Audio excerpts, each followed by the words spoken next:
Chaos will be shown from their passage. So saith the wise Gallardo. Welcome back to Mages and Murderdads, the show that's about the games beyond Baldur's Gate. I'm Cameron. And I'm Danny.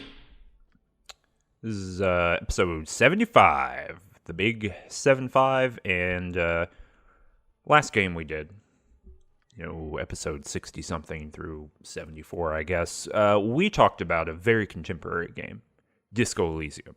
It's new. It's new. As the kids would say. And Danny, you said, I hate it. I hate the idea of newness.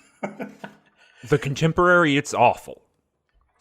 Well, I think I said I was worried. I was worried. Mm-hmm. You were crying. You were openly weeping in a Target parking lot. And you got me on the horn. But only because that's also the movie theater's parking lot. Yeah. And you'd just seen Titanic. I had just seen Silence. I cried about that too, because it's so bad. Oh, take that, Marty. Oh, no. That was his passion project. He didn't care about anything else. Ooh, I'm passionately avoiding seeing it again, I'll tell you that. Yo, take that, Marty. Boom, coming for you. It would be different if you were Catholic.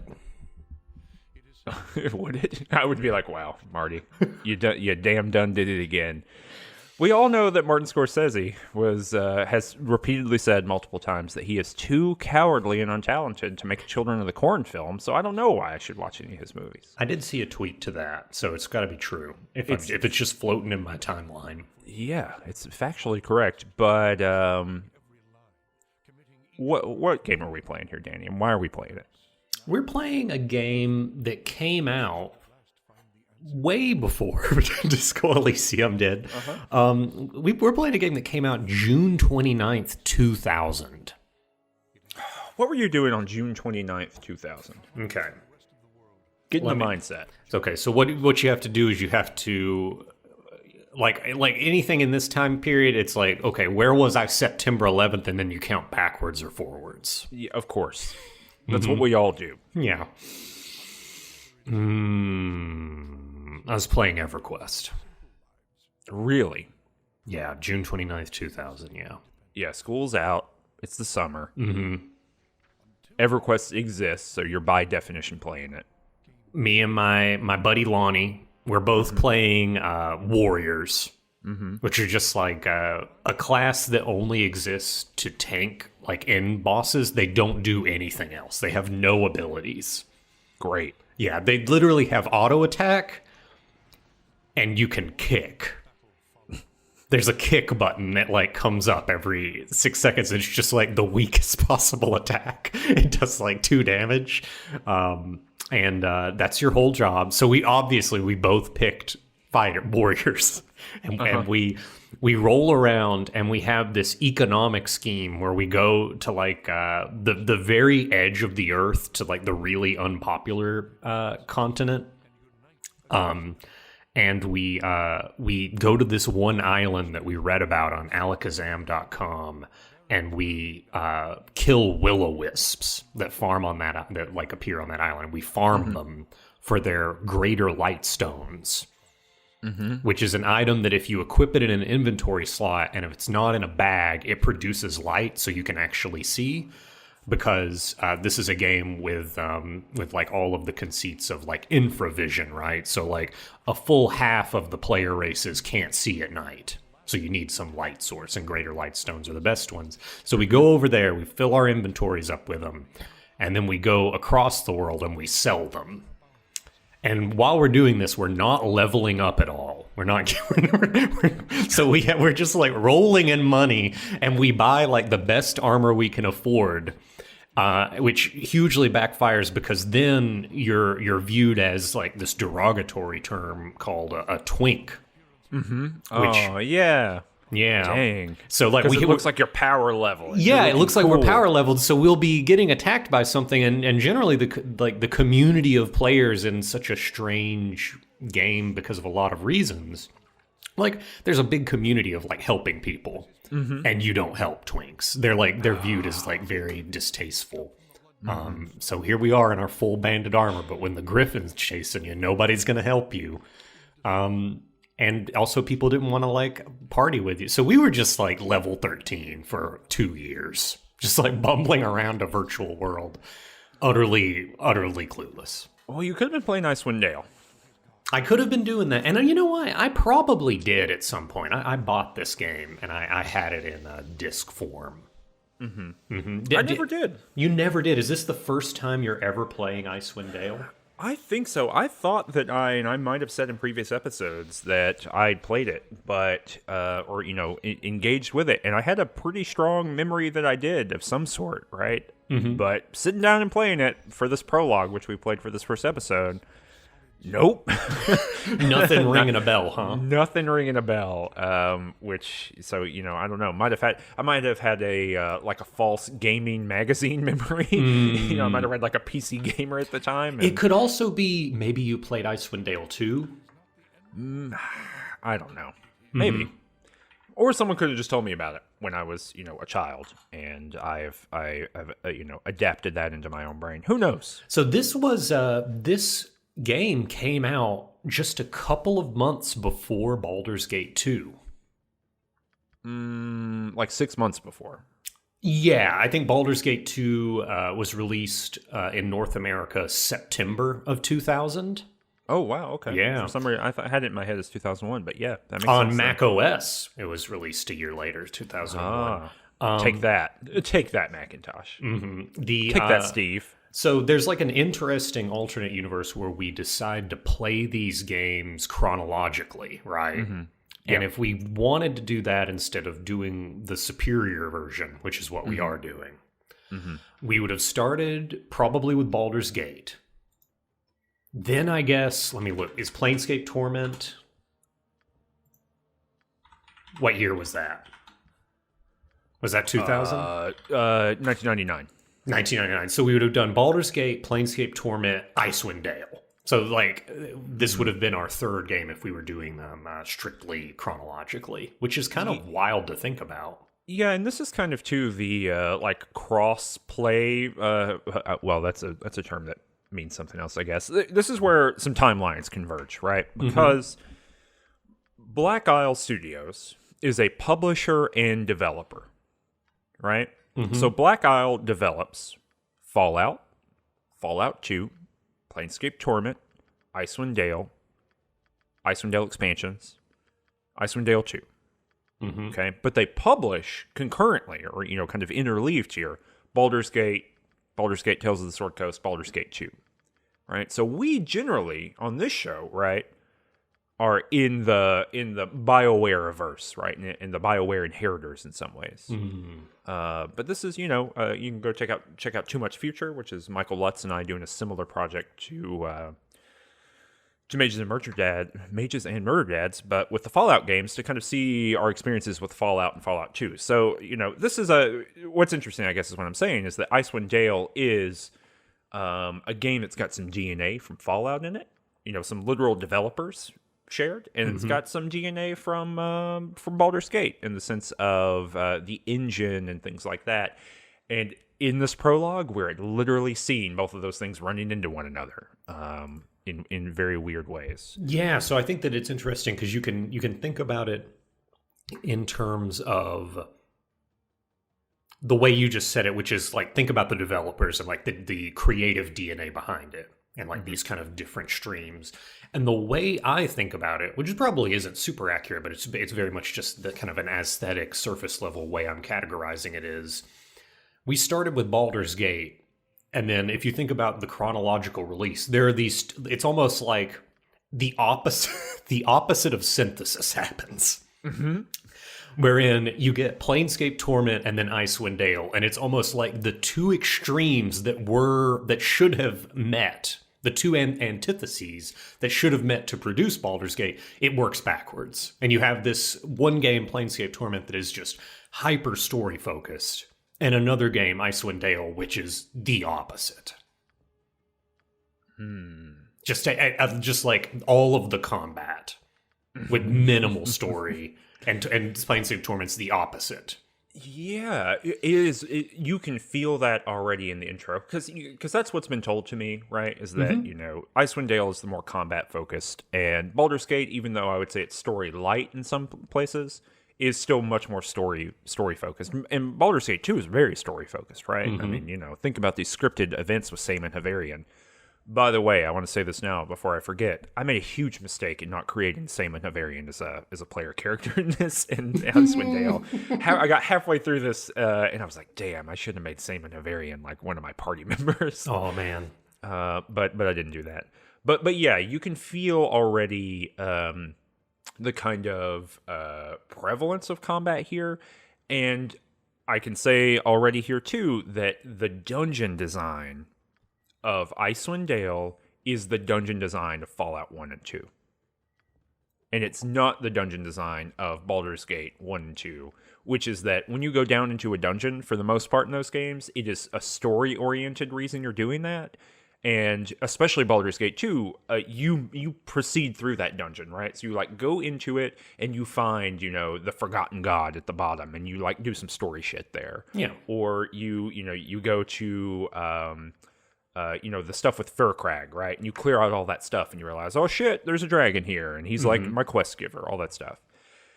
That is not the case so far in Icewind Dale. What's in the bottom of the thing? There's an ogre with a crate behind him. Yes. And that's very much like Fallout 1 and 2. It's wild. I haven't gone back to look at the first couple of episodes that we played of Siege of Dragonspear. But big Siege of Dragonspear vibes here.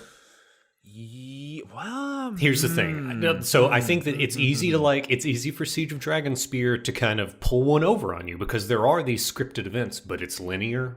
The dungeons, like you go in and they're like super objective based. It doesn't have the Gygaxian naturalism of any of the dungeons of Baldur's Gate. It's like, these things are here to fight. That's why they exist here. Well, so that's actually why I'm high here, because I don't know. I'm thinking about the first dungeon of Siege of Dragonspear, right? Which was that kind of ball temple thing that you're going through. Yeah. And the difference, I think, between Icewind Dale, I think in broad strokes you're right, but I think that there's a difference happening at the level of, moment to moment, because Siege of Dragonsphere is very like 3.5 D&D 3.5 module design, in that it's like, okay, now you're in the torture room. There's tortures. Now you're in the fire beetle room. There's fire beetles. Now you're in the room with a secret door. Can you find the secret door? You did it, right? Like it has these kind of like step by step. So I agree with you in the sense of, hyperlinear. Each area is its own encounter, and it's kind of balanced and designed. At least so far in this game, right? Which is just the prologue, so who knows? A lot of things could happen in Icewind Dale. But it's so much closer to me to Fallout 1 and 2 in the sense that it's like, this is the Goblin Dungeon. You are going to go into every room, and there will be some walls, and there's going to be goblins. You can fight goblins. There might be an elite goblin. Maybe there's an elite goblin, but there might not be an elite goblin. They don't have diverse tactics of anything. There's no fire beetle room, right? It's just the whole thing is goblin room. And I'm certain that's going to get more diverse and wide. This is, a tutorial essentially for the game. But that's how every dungeon, or the vast majority, I would say 95% of the dungeons in Fallout 1 and 2 are. It's like, this is the place with geckos. You are going into the gecko room. The next room is also the gecko room. The next room. So I think in broad structure you're right, in the sense that you're moving from point A to point B with very little Gygaxian kind of design to it. And I actually wrote down in my notes for this is non-Gygaxian. Yeah. What do the goblins do with their poop? Yeah. I don't know. There's no hot yug here. There's not an hot yug. How could this have an ecology, right? So there's not an ecological relation.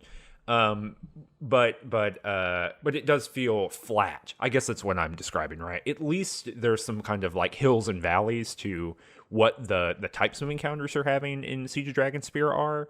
There's no hills and valleys here, right? This is just a plateau of goblins. Yeah. With one end boss in it too. No, it's going to be interesting to see how this plays out, but I think that we're good to move into kind of our first experiences in this, which this is new for us, what we're about to talk about with character creation, because in Icewind Dale, you can create your whole party. And there are not recruitable characters you can find along the way to supplement your party. So you are creating your party. Yep.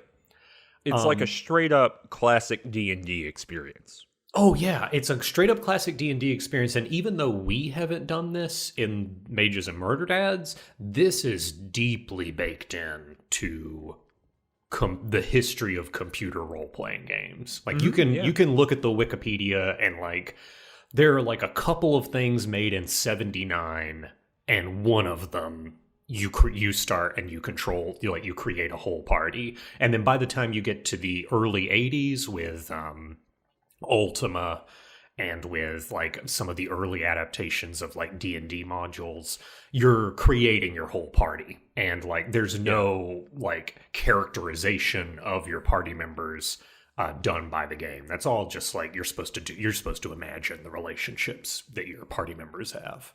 100%. Yeah, the kind of gold box games that you're talking about, these early G&D games, and then also like the long history of wizardry. Yes. And Might and Magic, right? All of those are like create your own D&D party and then go do D&D stuff, right? Go do fantasy adventuring.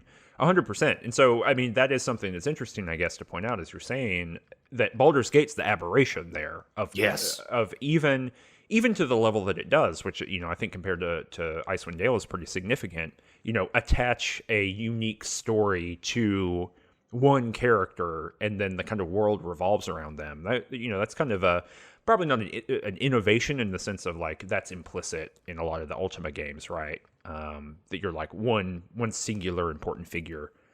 But certainly for this trajectory, the isometric RPG trajectory, this Icewind Dale is unique in that regard. And it was actually really funny, when my main character died the first time, I was like, oh, dang. And then I didn't get a game over screen. I was like, oh my God, I can do whatever I want. The world, but then I quick loaded my game because also having a character die at this point is bad. It's a bad time. So I didn't bother. But yeah, well, tell me about how character creation went for you, because I have a whole big narrative of my dudes and how I made them and what that's like. Tell me about who you made. Yeah, so we had a discussion about this over Discord, as we were, doing our independent character creations. And I looked it up, and I said, here's the issue. Icewind Dale, canonically, takes place, if you look at, like, the date in Dale Reckoning. DR. In DR, as we all know. The way in which time is measured in the Forgotten Realms. Yep. It takes place before the canonical Balthazar was ever born. By like 100 and something years. By 100 and something years. Because we leave Candlekeep at like the age of... It's like the age of 18, right?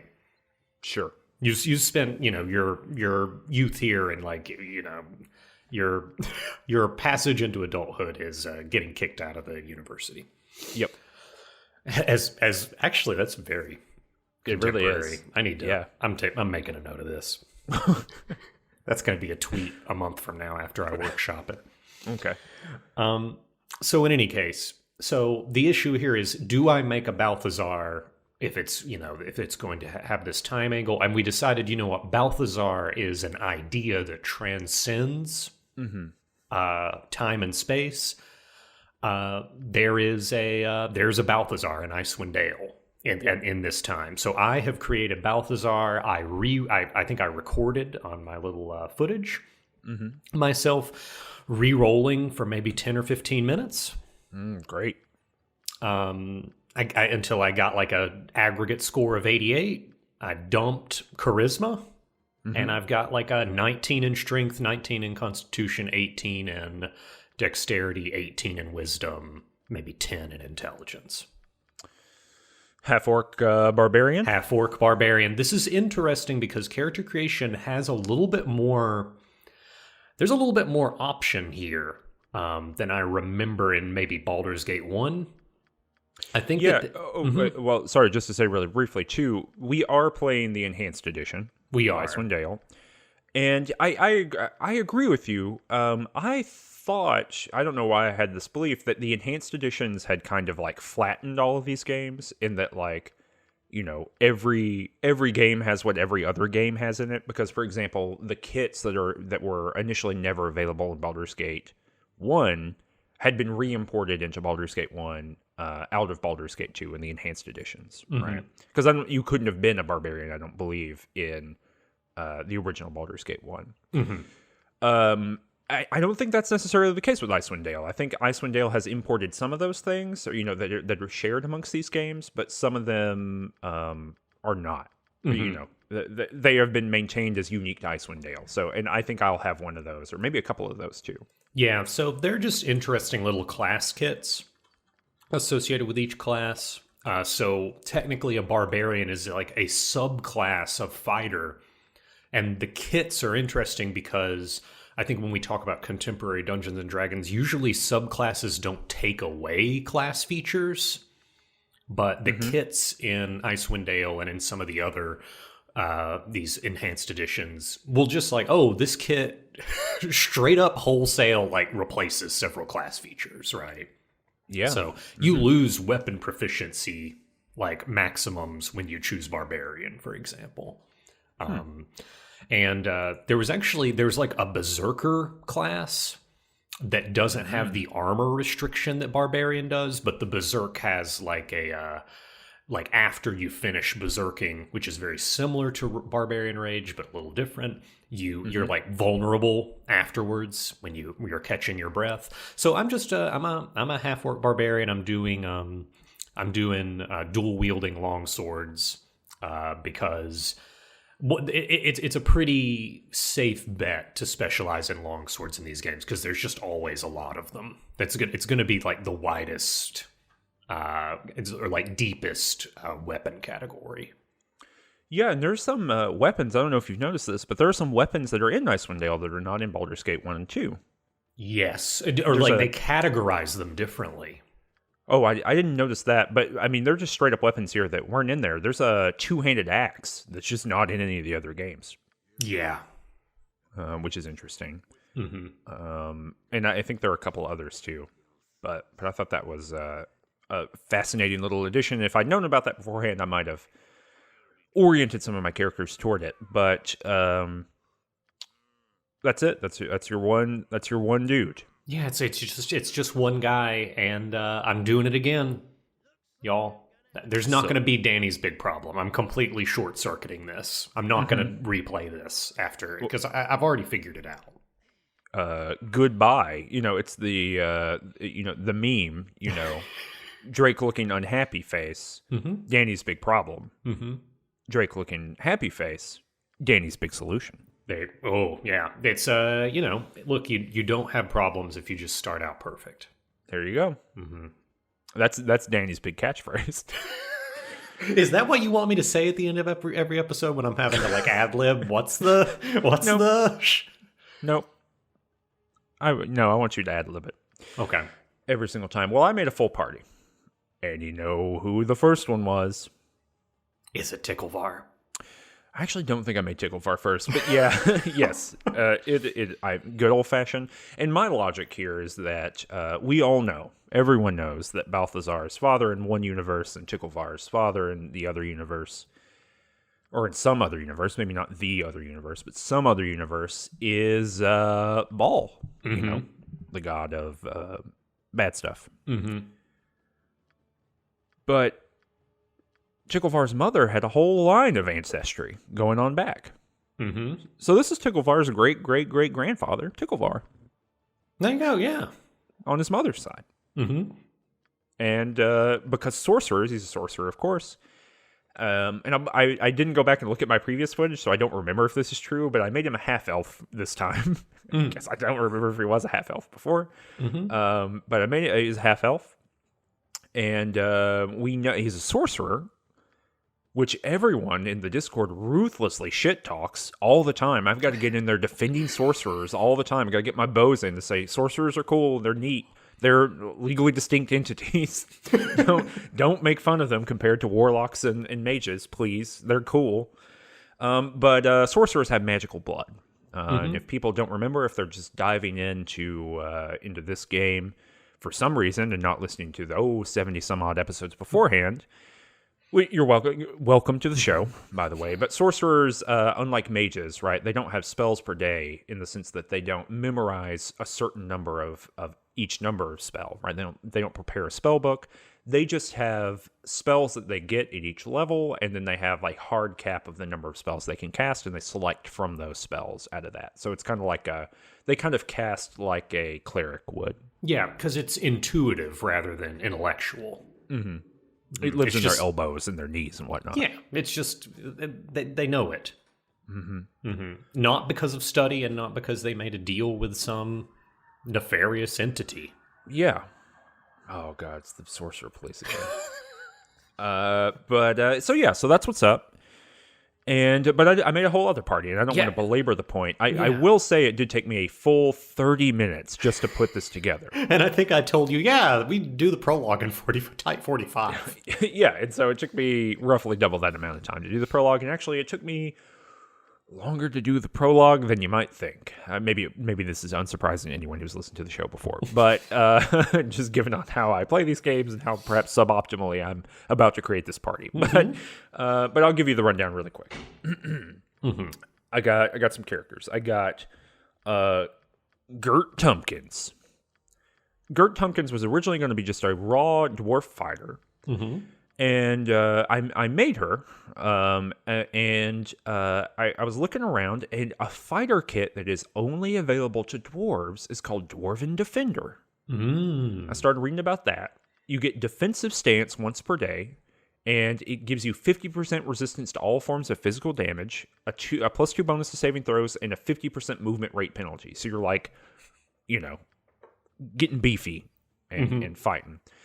They get a 5% resistance to crushing, slashing, piercing, and missile damage every 5 levels to a maximum of 20% at level 20. Ooh. Which seems pretty good. Like, even if we only get to level 10, I don't know how far this game goes, but even if I only got to level 10, that would still be 10% resistance. That's pretty good. Yeah. And a D12 hit die. That's pretty good. Yeah. And it comes at some, proficiency costs in like how much proficiency you get for weapons. Mm-hmm. And it's just like high mastery for axes and warhammers and specialization in any other weapon. So just 2 pips. And I thought, that seems fine. I'm okay with that. So I took a Dwarven Defender because it seemed like a cool thing to play with. And it just seemed like a little bit of an addition or, an interesting complication to the fighter and not really a high cost in any way. No, and I think when you're rolling with 6, you can afford specialization here. Mm-hmm. And so that's a cool specialization. Here's one that's less cool. I made a character named Tony Monsters. Okay. And he's a conjurer. He's a mage, wizard. He's a conjurer. But we started at level 1 in this game, right? That's right. Conjurers can't do anything at level 1. Because basically the coolest spells in D&D are not conjuring spells at level 1, right? And in fact, to be a conjurer, right, if you choose a school of magical specialization, right, in the classic D&D kind of thing, there's like you foreclose its opposite. Exactly. There's like a little circular diagram. And so like wherever you are on the diagram, you get benefits there, but it comes at the cost, as you're saying, to the other side of the diagram. The other side of the diagram for conjuration is invocation. So you can't do anything cool. I can't cast Magic Missile. And so right now, Tony Monsters is the worst slingshotier on the planet. And that's all he does. Because can you even conjure like a shield? He can cast armor on himself. Okay, yeah. So like I said, the worst. And if you're using a slingshot, it's not like you're up in melee combat. He also only has 6 hit points. So it's not like, he's doing the business. And so he can do that, and he can also cast, some other bad spell. So, but the idea of Tony Monsters is you get a couple levels, and then you're summoning monsters left and right. Exactly. My main goal for Tony Monsters is that every battle he will summon 5 monsters who will battle for him, which will be cool. Yeah. And that might be terrible at some point in this game, and I don't care. I hope that it's clear at this point by watching me play, especially me playing these games, that I don't care. I'm just playing the games in a way that I enjoy. And sometimes that means that I will not enjoy like a hard 5% of the game. Sometimes playing the game the way you enjoy it means you can't enjoy the game. Yeah, it means that literally the game is unplayable at certain portions. And that's okay. I'm willing to accept it. And I would love for you to use my own words against me that I've just said right now at some point in the future. I expect it. Who else I got here? I got Faith of the Shield. I got fun with my names. Yeah. And I was gonna make just a normal cleric, but then I was looking at these kits again. Why not? And I saw that you can be a priest of Helm, and Helm is kind of the god of law enforcement, basically.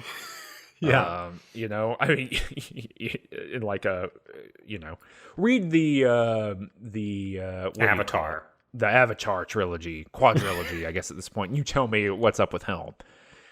And so the advantages here, the only disadvantages are alignment, and alignment does not matter in any kind of way, shape, or form, I don't think.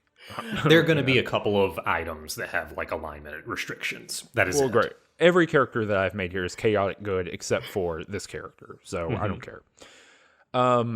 Priest of Helm, so disadvantages are just that, but advantages are you can cast True Sight once per day every 5 levels, which is pretty cool. True Sight's very useful across all these games as far as I understand. Sure. And you can cast Seeking Sword once per day.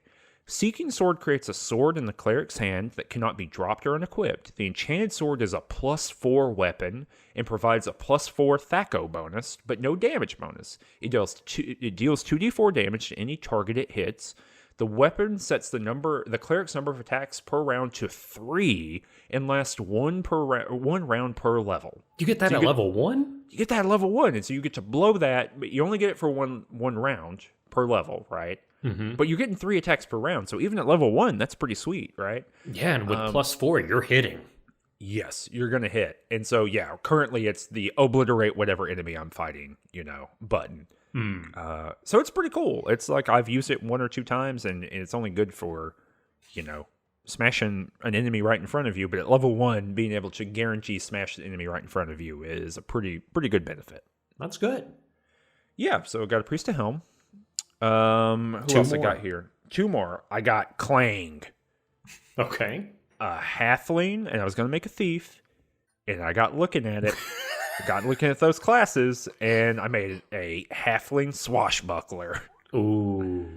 Swashbucklers just kind of get weapon proficiencies and some like not good stuff after that. Hold on, I can tell you. Yeah, it seems like swashbuckler is like, so there's kind of two ideas when it comes to thieves. There's like, okay, strictly stealth utility. Or like attacking from stealth, and then the swashbuckler is, hey, I want kind of a fightery guy, but with a little bit of stealth, with a little bit of like roguishness. Yeah, and Icewind Dale is a little bit weird because much like all of these Infinity Engine games, it's a weird kind of melding of D&D 2.5 rules and a little bit of a melding of like the beginning of 3.5 or 3.0, sorry. And Icewind Dale even adds some more complication to that because it gives you specific options in the menu for choosing how thieves work using a different backstab rule for... Right, and I just saw that and I thought, good God, I never want to think about this even a little bit. And so, swashbucklers can't backstab, so I never have to think about it. And it cannot perform sneak attacks or what are called crippling strikes. I don't even know what that means. But the advantages I get here, right, are +1 bonus to armor class, +1 bonus to hit and damage rolls every 5 levels, which is cool.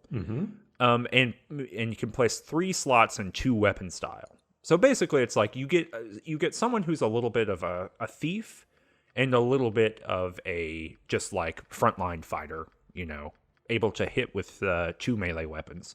And the reason I wanted a thief is not for the backstab, and I know that people are going to let me know about all the benefits of backstab and all those things. I know about those benefits, and I know that they can confer huge benefits to it. I'm never going to micromanage these things.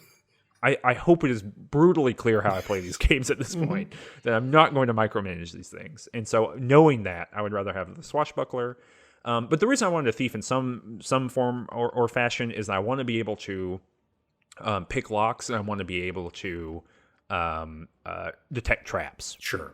And I can use my cleric for that too, and I will be doing that. But since I know this is more of a dungeon delvey game in a broad sense, I thought both of those skills would be very important. I think that's going to pan out. I think that seems right. And I got one more here. Oh yeah, and I got Margaret Jones, Okay. who is a paladin. But you know me. Mm-hmm. Start looking at those kits. All right. Man, this is really a complete turnaround from our Discord conversation where you just like listed, 3/4 of your party and you're like, these are going to be standard. These are going to be. I'm just going with the normal thing. You know me, normal, Plain Jones over there. Yeah, I just started looking at it and I thought, because it's what you were talking about, right? It's like advantages and disadvantages. And when I started looking and realizing like, if I make the party this way, then the disadvantages aren't really going to matter so much, right? So, for example, I've got 2 casters and a fighter, or, the Dwarven Defender, and I've got this thief. And so that's 4 characters who can use ranged weapons, between spellcasting and slingshots and bows and all that kind of stuff, right? Sure. And so if that matters, right, and it actually did end up mattering for this prologue, well, then, for example, here with the Paladin, I don't really have to worry about the disadvantage here because I chose a Cavalier. The description here is the class represents the most common image of the knight. Chivalrous warrior who epitomizes honor, courage, and loyalty. They specialize in battling classical evil monsters such as demons and dragons, right? So this is like, St. George is the deal here, right? So the disadvantage here is may not use ranged weapons, period, right? So this is a Paladin kit that cannot use ranged weapons. And you might think, that's bad. But here are the advantages. +3 bonus to hit and damage rolls against demons, devils, dragons, and wyverns. And I don't know which of these are going to show up, but I'll be goddamned if in a D&D game, if none of these show up, I'll eat a piece of paper with this printed out on it. That's my promise to you. And I'll record it and I'll put it in the episode. Yeah. Much like Werner Herzog eating that shoe. So +3 bonus to hit and damage. That's big. May cast Remove Fear once per day per level. Specifically because dragons have this like fear effect, right? So if you're going to make a dragon slayer archetype, you have to have some way to deal with that. And demons and devils, I think, can just cast that, right? With Yes, their spellcasting kind of repertoire. Immune to charm, fear, poison, and morale failure. Yes, and once again, this is all of the big, like this is like the boss killer character, right? Yes. Like those are all like the, I guess colloquially known as like save or suck. Yes. Because of a modifier of the save or die. So like all of those effects being like basically incapacitating your character. No, can't be incapacitated by these kind of big boss abilities. Yes, and 20% resistance to fire and acid. So I can just stand in a breath weapon all day long. And so I specialized Margaret Jones in a 2-handed swords. And she's just going to go to town. She's my big damage dealer, Gonna try to get the biggest, most badass weapons in her hands and put her front line up in the thing with my... Is Margaret Jones a human? Margaret Jones is just a straight up human who came from a different world. I have maybe I'll pepper this into the episodes, but I have a general idea of the backstory of these characters because, right, they don't have any sort of characterization. Yeah. And, that's fun to think about that. And yeah, she, got planar doored in sigil style from, she was an oil worker in 1988. In the Gulf of Mexico, and now she's a Cavalier. Dang. Yeah. So that's my party, and it took a long time to make them because I had to read all these kits, of course. Sure. And I don't think this is, by anyone's estimation, like the perfect party or anything like that. But I think it'll be interesting and fun to do it, and I think that they will at least have a strategy for most of the encounters that we run into, even at level 1, which was a hard one. But I've been talking a long time about my party. Tell me about this intro thing, this intro story that we saw. I was really surprised by this. You were surprised by this? So, A little oh bit, my yeah. Lord. So it's very interesting, and you're going to have to... It's actually been a little bit since I played and watched the intro, so you're going to have to fill in the blanks for me. Okay. This is the one... This very intro thing is like... It just recites a legend Yeah. about... Is it Jared? Well, let's start. Oh, no, we got to back up, bud. Oh my god, okay. So it starts, and it's like, this is a story about people in the fantasy world. We know all about light and darkness. So it kind of sets up, in Baldur's Gate, where there's like the Nietzsche quote, That's right. where it's like looking into the abyss. This one is like, sometimes heroes bring light to the world. It's like not nearly as interesting as a quote. And then it's like, I've memorized the story. I've been collecting it for years. Let me show you. And then like the video shows them like opening up a book with the Icewind Dale logo on the front. So the idea is like, this is the beginning of a tale that you and I will be a part of. This is some real Prince of Persia stuff. It's some real Prince of Persia stuff. There is a... what is Icewind Dale? You tell me this. I'm going to ask you some formative questions, and then we can get to the thing. What is Icewind Dale? The location. Icewind Dale is a region that is far north of Waterdeep and kind of represents the hinterlands of the well-trod kind of Forgotten Realms as we know it, right? Mm-hmm. It is the northern extremity of this place. And famous since in our world, right, not in fiction, famous since the 1980s, because this is where the Icewind Dale trilogy is, a massively popular D&D novelization. Featuring our favorite good dark elf, Drizzt. Drizzt.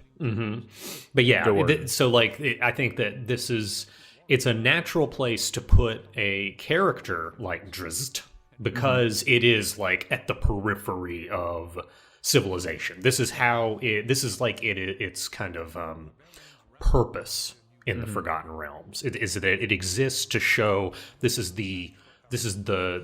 delimits where civilization, resides. And in those novels, right, those novels are kind of all about the reclamation of Icewind Dale itself from like a horde of, orcs. There's a dragon involved, and these dwarves are trying to reclaim their ancestral homeland, basically. Some real Hobbit stuff. It's some real Hobbit stuff, right? It's like, what if Moria had to go get cleared out? It's a big-ass dungeon. You got to clear that thing out. That's basically the deal, right? So Icewind Dale is famous already, and it's on this region, or near this massive mountain range called the Spine of the World, that's inhabited by all these creatures and critters and whatnot. But also people. And also people. Where do they live? So here's the thing about the people. I'll get to the where, but they're barbarians. Some of them are barbarians. Some of them are barbarians. I guess that's the thing is, I think it's interesting to note that there is a character class in this game called Barbarian that I guess exists because of Conan. Yeah. But there are also just like people who live in Icewind Dale who've lived there a long time and who are outsiders, are just kind of like, there's this big label.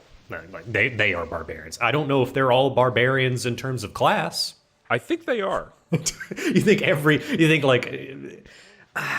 think even Wolfgar, the barbarian, who is from Icewind Dale in the novels, he's a barbarian. No, I think Wolfgar is, but do you think like Wolfgar's cobbler? Yeah.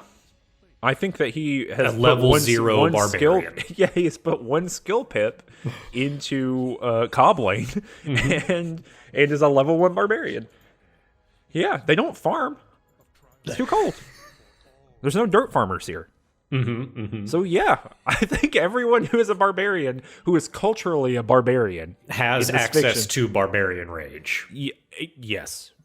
Because It's so much worse than I thought. I have a reason to believe that that's lore related in a moment. Okay. But yes, I do believe that. And then there's also this kind of like not barbarian group who's part of 10 towns. Yes, the 10 towns. This is like these are like the points of light, to use a 4E-ism of the Icewind Dale.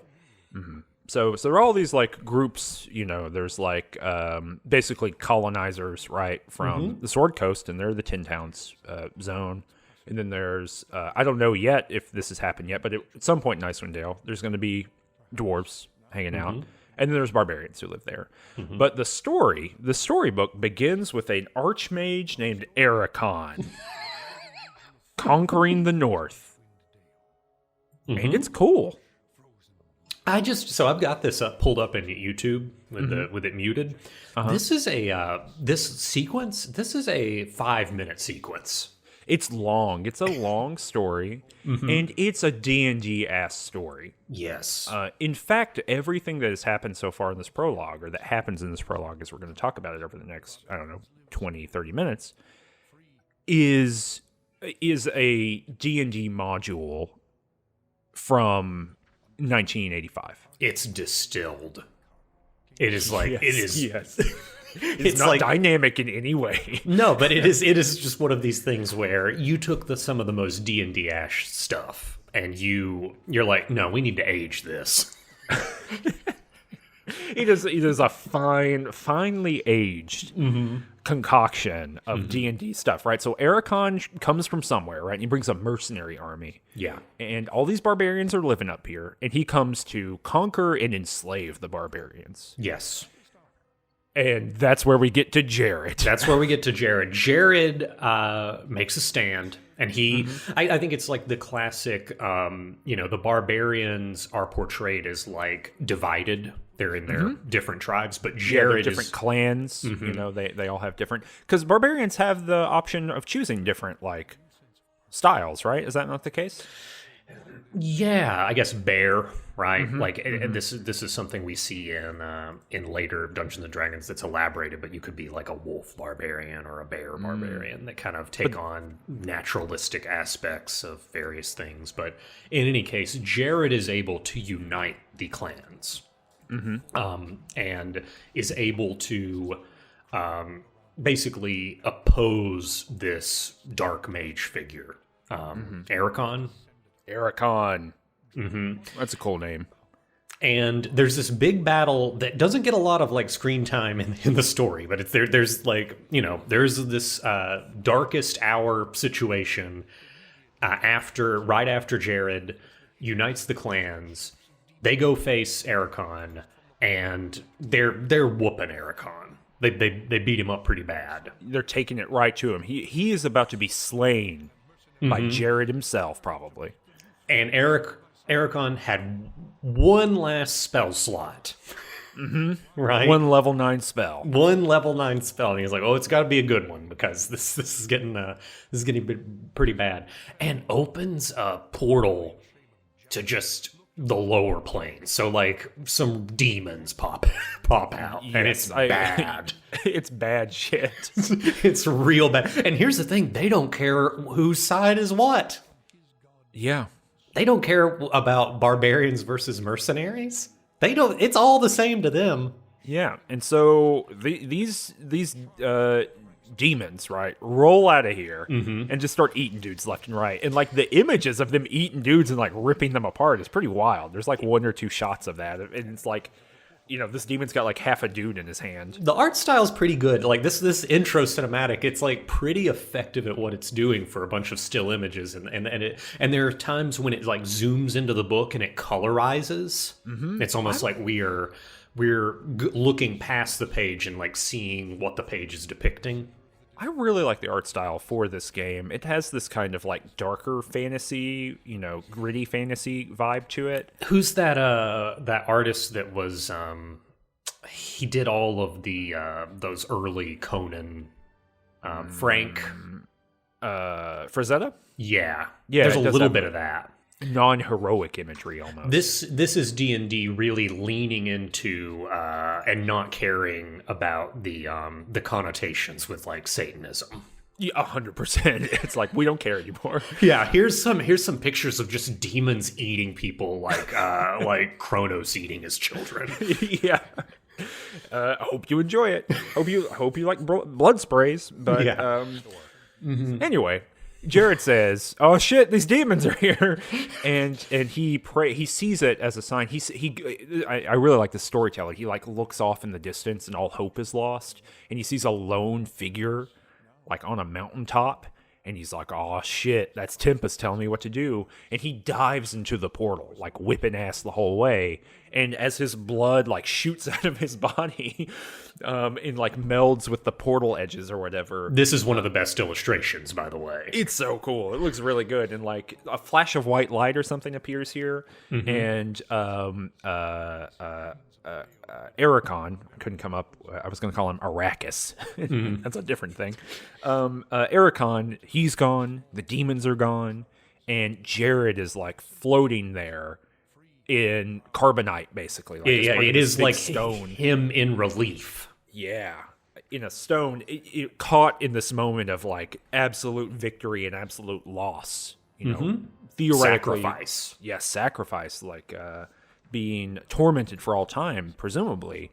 But the day is won based on his sacrifice. So D&D ass kind of stuff, right? Like everything that we just said is like stereotype and like very distilled, as you said, D&D ideas. Damn, they're cool though. No, and here's the thing. I think that there is a flavor of this when things tumble in the right order that can still get somewhere interesting. Which is, here we have a bunch of stereotypes playing off each other, like you said, but we now have been introduced to like a Christ-like figure. And this mythology surrounding this Christ-like figure. And a kind of this moment in history of like, this is why Icewind Dale exists the way it does. Without this figure, without this story, it looks completely different, right? Like it's just like, that's just the beginning of like, this is apocalypse forestalled, right? Because otherwise, this hole to the hells or to the lower planes just stays open, and we're just done, right? So it's compelling stuff. Like there's no other way to say it. This is more compelling than the opening of many other games that we've played. But it also, part of the reason that, it's so D&D ass in that way, right, is that this is exactly how a classic module is set up. And it's actually how, like, you can pick up a 5th edition D&D module today or, adventure book, whatever they're called now, and you're going to see the same thing, which is like there's a story that the DM is supposed to read that sets up the background for this place, and they determine how much of the characters know that. But, there's some fundamental push and pull historical force. And, you read even the 5th edition DM's guide, and they're going to tell you, one of the guiding principles of Dungeons and Dragons as a concept is that history has happened, right? Like civilizations have come and passed. Big conflicts have an echo into the present. And so this is exactly like reading that little story chunk at the beginning of the Village of Hamlet or whatever, right? It's like, okay, so this is what happened, and like this is the kind of thing that eventually this party's going to run into. They're going to run into the echo through history of this thing that happens. And usually it is like pretty distant in the past. Yeah. And we don't really know. I don't have a good sense. I mean, I think they might tell us, but I don't remember how far back this was. But it's a while. People, I don't think it's right on there. They're not like, damn, Jared just died. That's not the thing. But anyway, thus enters our party. Because we just come on a little caravan to end up in the little village of East Haven, looking for adventure at the spine of the world. Now, is East Haven a 10 town? Yes. It's like the 10th one, though. Yes, it's the lowest level. Yeah. Yeah, it's small. It's a little bitty, yeah. There's only like, I mean, it feels like a real place, in that it's got, like 10 or 15 buildings. You get the sense that there's a little bit more to it.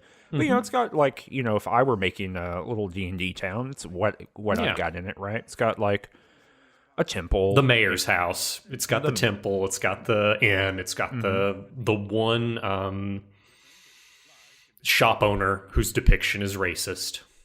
Yep.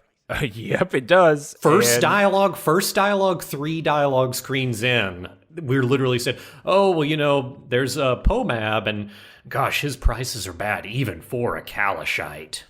Yeah, and so if you're not familiar, Kalasham is kind of like the ambiguous kind of Near East, I would say, right? Yeah. Because, so it's like the kind of Turkey, kind of at the edge of... I'm blanking on the name of the actual Middle East. It depends on what you're talking about. There's a little bit of an Arabian vibe with Kalasham, but I think Near East might be a decent. Yeah, it's like run by the pashas. Kalasham Caliphate. I think that's maybe not on accident. Lots of names. The Kalasham's capital was the sprawling port city of Kalimport, home to Emperor Sil Pasha Raylan El Pesarkal. Right, so you get these like pseudo real world names. The Forgotten Realms is just chock full of like these weird racist representations of like the rest of the world that are crammed into fiction. It's wild that it's interesting to play this game, and like that stuck out to me so much. This third dialogue screen, and it reminded me of playing Baldur's Gate 3. And when you free the gnome from the little from his torture on the windmill, right? He's spinning around the windmill. You can ask him, "Hey, where are you from?" Or actually, there's a dialogue to say, "Oh, you're a long way from the Underdark, right?" And if you ask him that, he chides you and he's like, "Hey, we Sverfneblin, we're all over the place. So you need to stop it with that those kind of assumptions, right?" Yep. And it's in a way the game chiding you for applying a logic that you have been primed to exercise for the last 20 years. Oh, way more than 20 years. Yeah, but in like this 40 years franchise yes. But in this franchise of video games. 100%. And I like the full tale here from 2000 to 2020 is it's interesting. It is interesting to be able to experience those things within a couple months of each other. Yes, exactly. That's like, our Central Europeans are over there, and our, Middle Eastern stereotypes over there. Our, China stereotype, they live over there. And and when it comes to Icewind Dale, these people behave the way they behave based on where they're from and who they are. Yes. And then you get the same game franchise, the lineage 20 years later. Hey, cut it out with the microaggression to the Sverfneblin, assuming that this deep gnome lives in the Underdark. Yeah, it does. Well, you know what? We can take the most charitable read of that and say they've thought about it. But it's also, there's so much discussion in D&D, especially now, of like, why does every supplement take place in the Sword Coast? Or, in those regions. And the reality is the rest of the Forgotten Realms is so deeply racist that you do not want it taking place there, right? It's it literally would be, I can't imagine them setting a game in Kalimshan, right? And trying to square the circle of like historical racist representation. Also, the Forgotten Realms wiki is telling me that Kalimshan is modeled after the Ottoman Empire, which makes sense. There you go. No, I think you nailed it there. As well as Arab culture. So it's a little bit of a combo there. But yeah, so we get this. You're right. It's 100% like this like imported racial stereotype. And basically this dude, Hrothgar, is his name Hrothgar? Yeah. Hrothgar. he shows up and like my whole party's chilling around his table, and he says, "Hey, you seem like adventurers. You should probably go buy some weapons and armor and stuff from Pomab over there, and then come see me because I've got some ideas about an expedition I'm taking over to a different city, Kaldahar, because they're having some troubles. There's monsters bothering them. So think about it. And what'd you do here? It's interesting. This is a very Candlekeep area in some ways. There are little quests. There are a couple of ways you can get introduced to combat. You can clear out some beetles for the innkeep, like some bugs in the basement. You can kill a wolf that's in somebody's house. They're like, help me. You can buy No. Hold on. I gotta stop you there. Okay, with this wolf quest? With the wolf quest. Because the guy, he is a scrimshaw. Because that's the predominant trade of East Haven, right? There's a little bit of like D&D world building here, right? The predominant trade here is scrimshaw. With a little bit of pelts. There's pelts or a thing too. Yeah, there's some pelts. So the idea is that people come up the tradeway or whatever it is, right? To here, they get scrimshaw and they bring supplies and they go back south. He says, "Hey, I'm a scrimshaw guy," and when you know it, as soon as I went into my shop this morning, a wolf just barged right by me, and it's in there tearing ass around my scrimshaw shop, presumably eating all my bones. And that's bad if you're a scrimshaw guy. You don't want that. You do not want that. And then he said, "Well, I tried to lock the door, and when you know it, I broke the key off in the lock, so I can't even get in there." I remember that. So he wasn't even able to unlock it for you. Exactly. Yeah. So I had to kick the door down. Yeah, so this is a little bit of a thing. It's a little bit of a tutorial of like if you've got a thief, use your lockpicking skill. If you've got a fighter character, kick the door down. You can use your melee ability on it. And lo and behold, you open that door, and I don't know what I was expecting, but there was a wolf that was there, and I had to kill it. But I thought that was so funny that it was like, oh man, there's a wolf in my scrimshaw shop. Yeah, how was a wolf? Were you a level 1 party, I imagine? Yes. Yeah. How was that? I don't think I had to reload, but it was not. It was in the cards, Yeah. One wolf can one-shot one of your party members. Yes. And so you got to be a little bit careful about how you're going into these things. But I'm sorry. Continue with your... No, I was just saying, so it's interesting because when you've got one character, by the time I did the bug quest, which is you talk to the innkeep, and she's like, "Hey, I'd bring some stuff up from the cellar, but there's some beetles or some weird bugs down there, and I need help." Oh, that's weird. I never got a quest for it. I talked to her, and I didn't learn about the bugs, and so I just killed them for no reason. Oh, so yeah, you have to specifically ask, "Hey, you got anything in the cellar?" Oh. And then you have to it's very interesting. She doesn't just give you the quest. You've got to go through a couple dialogues to be like, I haven't been going down there. And then you have to ask, "Oh, well, why haven't you been going down there?" That's the case with a few of these dialogue options. To learn more, they're not on the surface. You actually have to get through a couple kind of layers before you get there, and that's very Fallout 1 and 2 to me. Yeah. Whereas the Baldur's Gate games would give you a big list of here's what all the topics are, very BioWare, even into the current day. Very much this kind of Black Isle and now Obsidian vibe of you're going to have to make some small talk to get to the options that give you more stuff. But yeah. Which is interesting. But yeah, by the time I did that quest as a solo player, I was level 2. And in fact, there's a couple other quests in here, but I do want to at least mention this because this was a part of my play experience. There was a little bit of the inner masochist in me, perhaps, when it comes to game mechanics, that I went into the options and I was like, oh, I wonder what's here in terms of difficulty. And so there's a difficulty slider that goes, I think, to insane is a difficulty option in this game on the highest option. Great. But in addition, separate from the slider, the enhanced edition included the Heart of Winter option, which is just a box you click that quintuples everything. But here's the thing, all of the difficulty modifiers increase the amount of experience you get. Yes. So I did play this. I spent a couple of hours and I was like, you know what? Let's see what's happened here. And I did have a playthrough where I left East Haven, level 6. Wow. The problem was, then I ran into orcs. And I couldn't fight 2 at the same time. And I couldn't win fights against more than one, and it was very difficult to do that. So I just reloaded, and I was like, you know what? This is a very easy thing that could be exploited. I think it would be it would be unfair, and I don't think in the spirit of Mages and Murderdads for me to leave East Haven at level 6 and then knock the difficulty back to normal.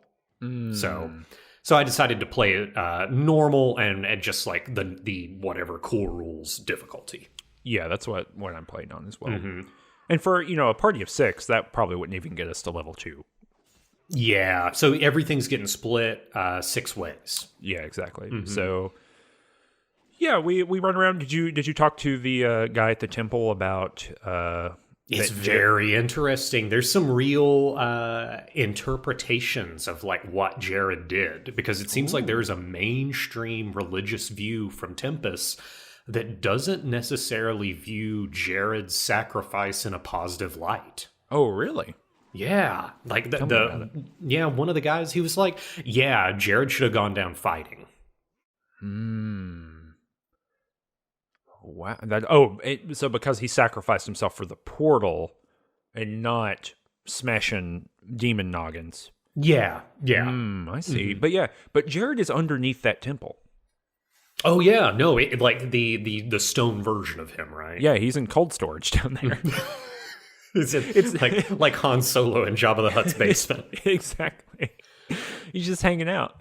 But I bet that's coming back. I don't know anything about the plot of Icewind Dale. So if I'm making a call here, that's cool. But I feel confident that having watched a whole intro cinematic about it, we're probably going to have to come back and talk to Stone Jared at the bottom. This game might be the thing that breaks you. After all these years in games journalism, you just be neck deep in video games. You play this game, you see the Cavalier kit, you watch this cinematic, and you play the rest of this game. You never meet a wyvern, dragon, or demon, and Jared never comes back. Just every called shot is wrong. This is just the Mulholland Drive of video games. Well, we'll find out. I don't know. I mean, it was a cool story. I'm glad I heard it, no matter what. Yeah. I would read that at the beginning of some sort of thing. But did you meet the guy that had a bunch of dreams? Yeah, I did, and I didn't do his quest. Did you do his quest? Yeah, there is a sea spirit in the very bottom left corner of this map. Huh. I thought it would maybe come back in some other way, and I even went all the way down there, and I didn't see it. So that's it's at the exact corner, really far down, and there's a sea spirit, and she's been giving him visions because his ancestor was this hero that helped her long, long ago. And in giving him visions, she's like unintentionally driving him like into some real mental crisis. Yeah, he's having a hard time. Yeah, he's in real bad insomnia. So you tell her, hey, what can I do here? And she's like, well, I'm trying to give him this the shards of his ancestor's sword. So there's some real Aragorn Lord of the Rings stuff here. And you can resolve the quest by either going to him and like telling him the truth and giving him the sword, or you can keep the shards of the sword and tell him, yeah, there's a bad ghost here that's haunting you, and I figured that out, and you need to give me all your physical possessions and like leave town, and that's the only way you're gonna stop being haunted. So you can do either one of those things. I think I did both because I wanted to see both sides of the quest. I forget what I ended up on. And you go back to the spirit, and the spirit's like, you either lie to the spirit or tell the spirit the truth, and you're done with the quest. So a very interesting quest for a tutorial Candlekeep level. Oh, but kind of saying the standard here of like, we're in D&D world. Yeah. Fantasy shit happens. There's spirits. Yeah, dang, I'm bummed I missed that. I just assumed I'll come back here and then that'll get resolved. Very interesting too, the way that quest resolves. That's also very Fallout 1 and 2. I would say that most of the dialogue options in this feel less like the BioWare games and more like the Fallout games. And the reason I say that is that there's a good response, like a nice, medium, neutral response, and then there is a I'm a huge asshole response. And those are generally the only two options, which is very Fallout.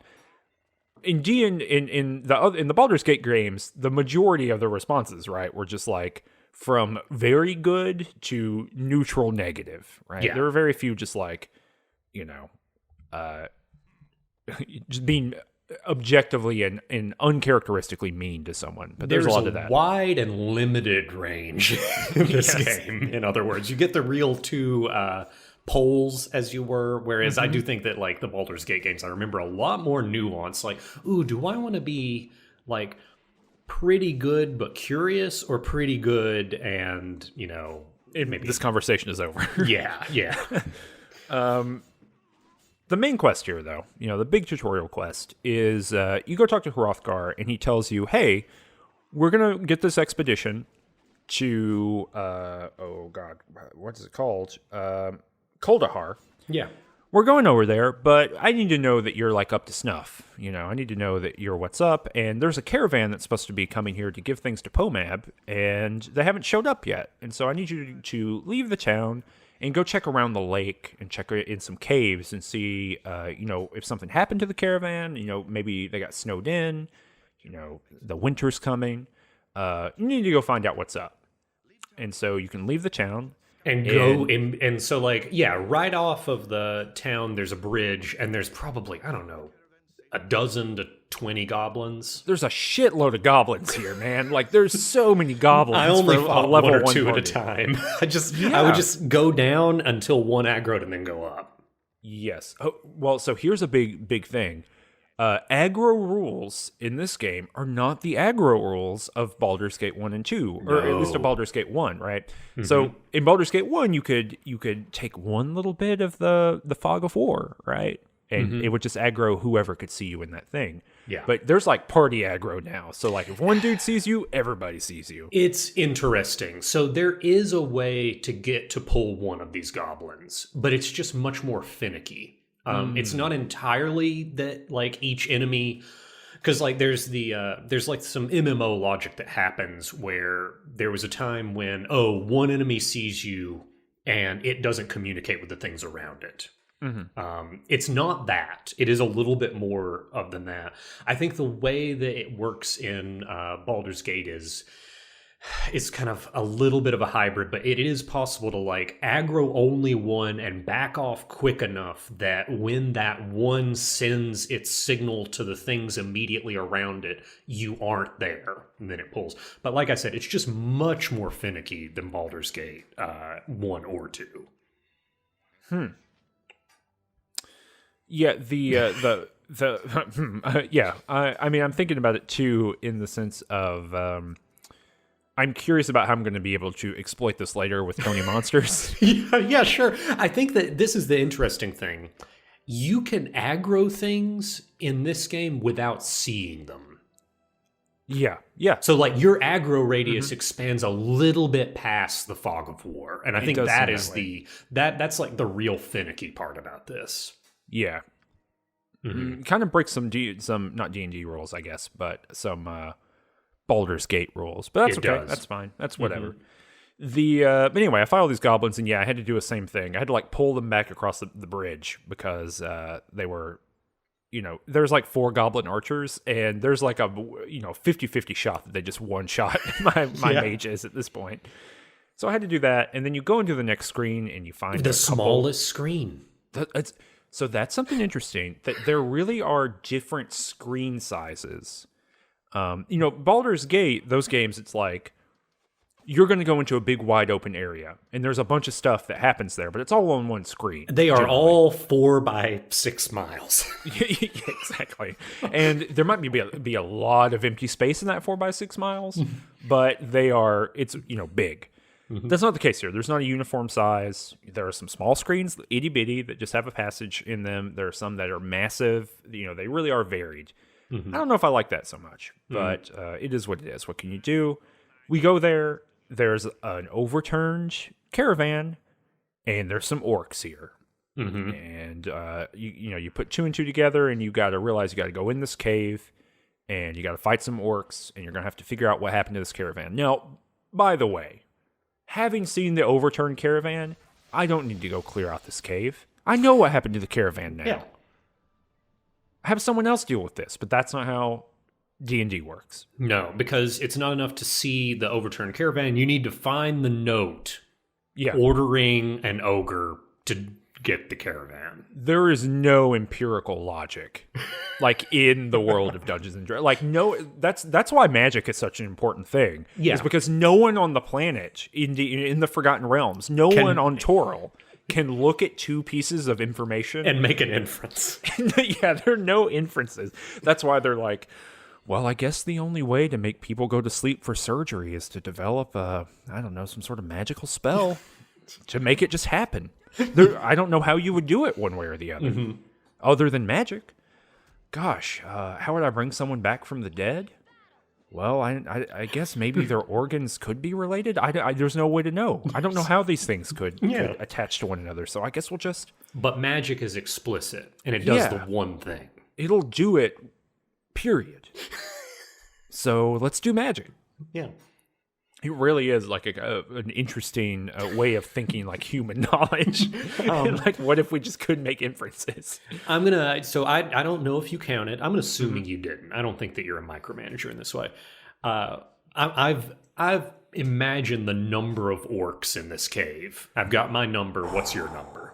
35. I actually had 28. But I think we're right around there. Yeah, somewhere between those two things, I think is right. I'll even say 28. My first number in my mind was 25, and I thought, no, there's probably more than that. A little bit more than that. No, it might be around 30. But yeah, there's about 30 orcs in this cave, and that's all it is. It's just orcs and an ogre. Well, but yes, that's the end boss, right? Sure. But I mean, in the sense of like, there's no rooms. There's no like pallets on the ground, as far as I remember, of where they sleep. There's some boxes. I guess they took some boxes from the caravan that they overturned and then just put them in like the corners of the cave, like, here and there. Yep. And then they just stood around. There's no food supply. There's no, I don't know. There's nothing. It's just barren dungeon with orcs in it. Mm-hmm. I did get a girdle of helm that gives bless all the time to a character. Whoa, where'd you get that? It's in the bottom. It's in the box that's in the bottom of the thing. Oh, dang! Like in the southmost. I almost missed it. I was hitting the tab button. Oh, I must have missed it too. Yeah. Well, huge bummer. It's pretty. That's a pretty good effect. Just constant bless. Is it alignment restricted? I don't think so. I might have to reload. I'm going to get that. There's only one person. There's only Balthazar. I need that. Yeah, it's like pretty beneficial. So I'm, going through there. Oh, one thing I want to say too, sorry. In Hrothgar's house, did you click around all the stuff in his house? Yeah, they call out the player character. They call out the player itself. You, the person at the keyboard. You can lockpick his chest, and the only thing in there is a note that says, hey, to Cameron. Dear Cameron, do not be a person who steals things. We don't like that in East Haven. Good day. I thought, wowee. After I experienced that, I wrote a note to a burglar in my home, and I just put it in a random drawer. You put it in your fire safe. Mm-hmm. And also you can click on his trophies on the wall, and he has a mind flare. He has, I think, a Gorgon, like a classic first edition Gorgon, that's like the big metal bull. Yeah. And he also has a thing that is completely empty that has a label that says Invisible Stalker on it. This man could go into that cave and just stare at the orcs and they would all die. Yeah, he's like level 15, right? He's a retired adventurer. But anyway, sorry, to go back to this barren cave, you just go through it. And the issue for me, it was pretty easy going back and forth, although I did have to go in the cave. It was real first edition D&D, right? Yeah. Or even like advanced D&D. I went in, I fought one group of orcs, I was losing health and certainly having to blow through all my spells to do it because it's a hard encounter. It's balanced for 6 people. I went all the way back to East Haven. I went to sleep. Oh no! What about the rest button? I came back and killed more orcs. And then went back to East Haven. So I went in and out of this cave probably 10, 15 times. Here's the thing. If you deal damage to some orcs and then run away and then rest, they rest too. Yeah. So I learned that lesson. And I was able to make it through this whole thing pretty easily, pretty fine. Easy peasy, until I got to the final boss battle with one ogre, who could, by the way, one-shot every single person in my party. Makes sense. And I couldn't, I had a hard time with this. It probably took me 20, 30 minutes to beat this battle. My solution to it... Your playtime has thus been 45% character creation. Yeah. 45% ogre fight. Yes. I'm not even... I probably recorded for an hour and a half, something like that, and a full hour of it is between character creation and this ogre fight. But so my solution finally was I equipped all of my people who could do ranged combat. I equipped them with a ranged weapon. I would run a character into the room to aggro the boss. I would cast Grease from Tony Monsters. That's his other spell. Because he can conjure grease. Grease is something you can conjure. Exactly. So I conjured Grease onto the narrow pathway, and then I began running backward and firing at people whenever I could. And I would kill one orc every time. And so I just slowly but surely moved through the whole thing because the ogre is kind of bigger. So like as they aggro you, it's naturally like the orcs that make it in front. Yeah. Because I think the ogre's like footprint in the level is larger. He's going to be there's going to be obstacles from the other orcs. So, like, generally speaking, they make it in front of the ogre. So that makes sense. Yeah, they're squeezing by, and also they just aggro first, right? Because they're in front in the room. And so I just slowly but surely back out of this whole cavern, shooting as I go. And then I go into the next screen, and they follow me, and I slowly but surely back out of that screen. And then I haven't killed them all. That ogre's still around. So I have to go back to East Haven with the ogre right in front of and in front of the thing, the entrance, yeah. And I have to just quick save there's a lot of quick saving involved in this whole thing. And I have to just go in and fight the ogre a little bit and hope I kill him. And if I don't kill him, I gotta go back to East Haven and try again because he's gonna regen all his health when I rest. Yeah. This is really... this is now, it's been a lot of games that we've had this kind of experience, but yes, I think that this is just really, driving home. You have to play like Balthazar plays at level 30, at level 1. Yeah. And I play like Ticklevar plays at level 30 at level 1. There's an inversion that happens. And we do meet in the middle, though. We meet somewhere around like level 6 or 8. I can't remember. But yeah, Balthazar just I kill every orc in one hit. Cool. I have like many tens of hit points, so I can't remember exactly where I was, but over 30. Yeah, there's utterly mindless, no challenge whatsoever. Whereas you are having to like do some real advanced stuff, galaxy brain tactics to get this ogre. Yeah, and I'm a little bit disappointed. Well, not disappointed, but surprised, I guess, because I kind of thought, I've got a cleric, I've got a fighter, I've got a paladin. I kind of thought they would be able to one-shot these ogres. Someone here, someone who's specialized in two-handed weapons, who's a paladin, a cavalier even, I thought, you're going to be able to one-shot these orcs. And sometimes they can, like every now and again. But there's a lot of swinging and missing. Yeah. We're going to have to get a couple levels up. I think that we'll be a pretty good frontline party. Level 3, level 4. But right now, it was a little bit of a struggle. Yeah, I think it really is. And also, in terms of outfitting your party, like, how much gold did you have to get everybody's stuff? Well, every goblin you kill drops a battle axe that's worth 1 gold. No, but like the starting goal before No, any. I'm getting to that. Okay. So I was able to equip the remaining 3 members of my party by hoarding goblin axes and selling them to Pomab for 1 gold apiece. And I'm not exaggerating. So you had enough starting gold to like only equip outfit half of your party. Yeah, everyone had weapons, thankfully, but not everyone had armor. Yeah, my thief did not have armor till a little bit further in here after I'd killed a few orcs and was able to sell their weapons.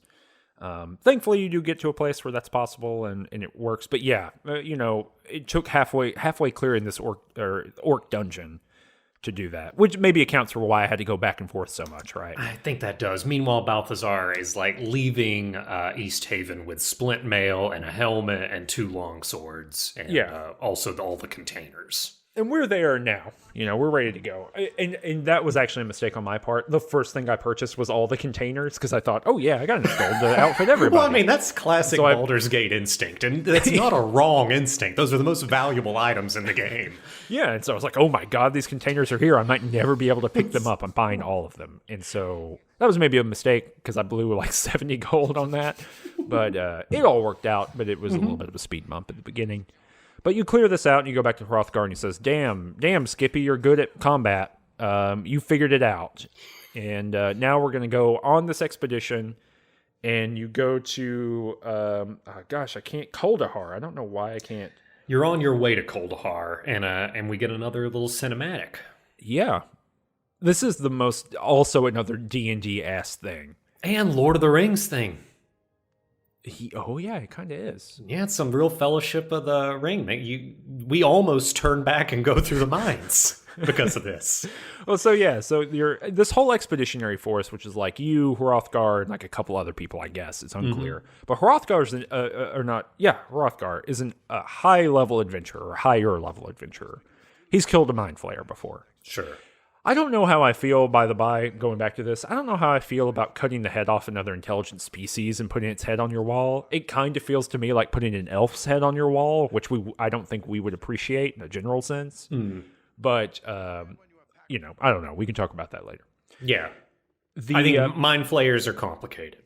It gets complicated. I in a general sense, though, I would say, I would simply not put a mind flayer's head on my wall. But we're going through the pass, and wouldn't you know it, we start hearing a ruckus. It's filling up with snow. There's snow on both sides, high above us. This is a pass. We're kind of going through a low point in the mountains to not have to pass the highest peaks. And wouldn't you know, just a bunch of frost giants show up and start throwing rocks at us.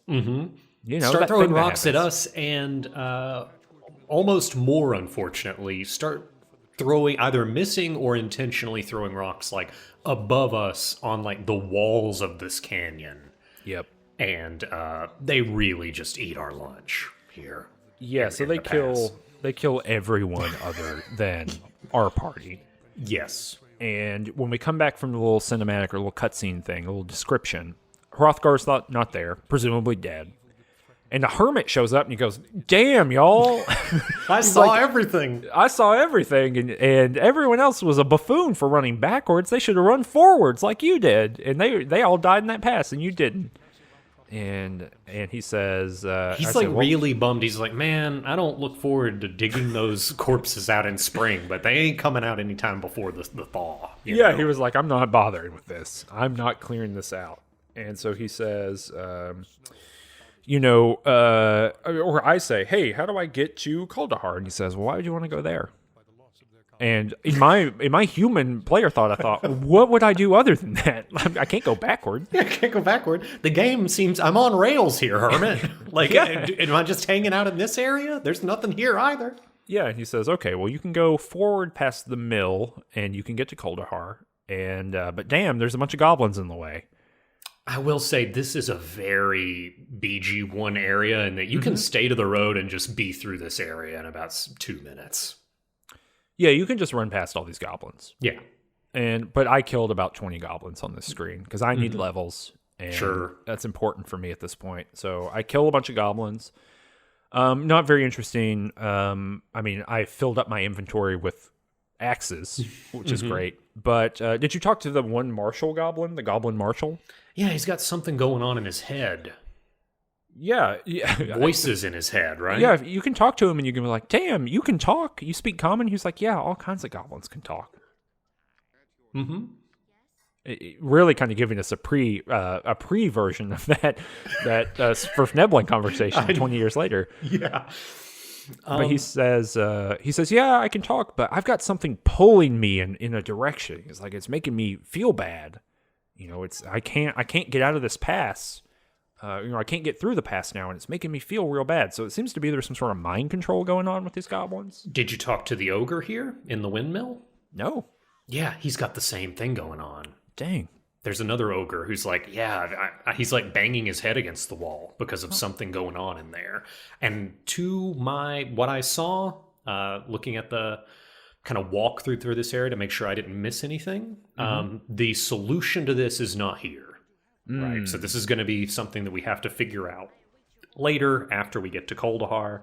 But otherwise, yeah, there's goblins, there's a little mill, there's a little area, there's like a kid in a closet in that building that the elite goblin is standing on, like inside that building.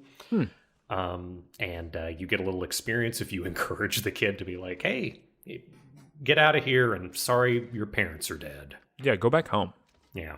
I didn't do that. I didn't see that at all. I went, I think I actually just saved my game. Oh, no. You go through this screen and like chapter 1 starts, and I saved my game and quit. I mean, I hit Alt F4 and quit the game because I didn't want to learn anything about it. Mm-hmm.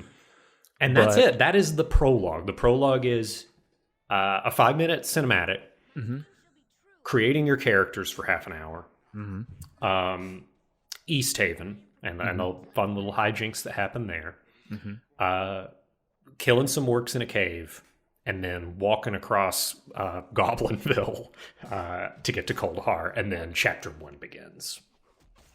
Yep. And we didn't say this at the beginning, but our coverage of this game is going to be a little bit different in that we are going to do just one chapter per episode. Yeah. And if there's a lot of stuff, well, there's a lot of stuff to talk about, and the episodes will be a little bit longer. And if there's not a lot to talk about, well, the episodes will be a little bit shorter. Yeah. But just because our assumption / going instinct is that this game is much more combat focused, we're just going to cover it one in a whack. Yeah. I think that that's the way to do it. I think that it's a very different game from some of the games we've done, but I think at this point we can say that Mages and Murderdads has covered different kinds of games. I think Baldur's Gate 2 is a very different game from Disco Elysium, is a very different game from Icewind Dale here. So, we're just we're covering the way it intuitively makes sense to us, and I think that having an episode about Chapter 1, which will be episode 76 of Mages and Murderdads, that feels about right. I think that that'll give us enough to talk about and kind of give y'all this game in kind of digestible chunks. Well, we will be back in 2 weeks with the episode on Chapter 1. If you haven't hit subscribe to this channel, go ahead and hit the subscribe button. If you want to listen to this in podcast form, you can go down in the comments, or not the comments, but the description below this video. You can get a little link to the Mages and Murderdads RSS feed, put in your podcast player of choice. Hit that like button. I keep forgetting to tell people to do that. Smash that like button so other people or can dislike. I don't care. Do whichever one you want. Take that. Check that person who's enjoyed this episode. And you can go to patreon.com to support the show and help us do all the cool things. Keep it going. Keep us flush with Icewind Dales. That's what I spend the budget on every month, actually. It's just buying copies of Icewind Dale. You're trying to corner the Icewind Dale stock. There's only so many digital copies. They definitely just can't keep making more. So I'm treating it like the auction house. Yeah. It's the end of trading places, but instead of like concentrated orange juice, it's Icewind Dale digital codes. Exactly. And you can find all of our Twitter information down in the description below. We hope you like this, and we'll be back in 2 weeks. Goodbye. Ciao.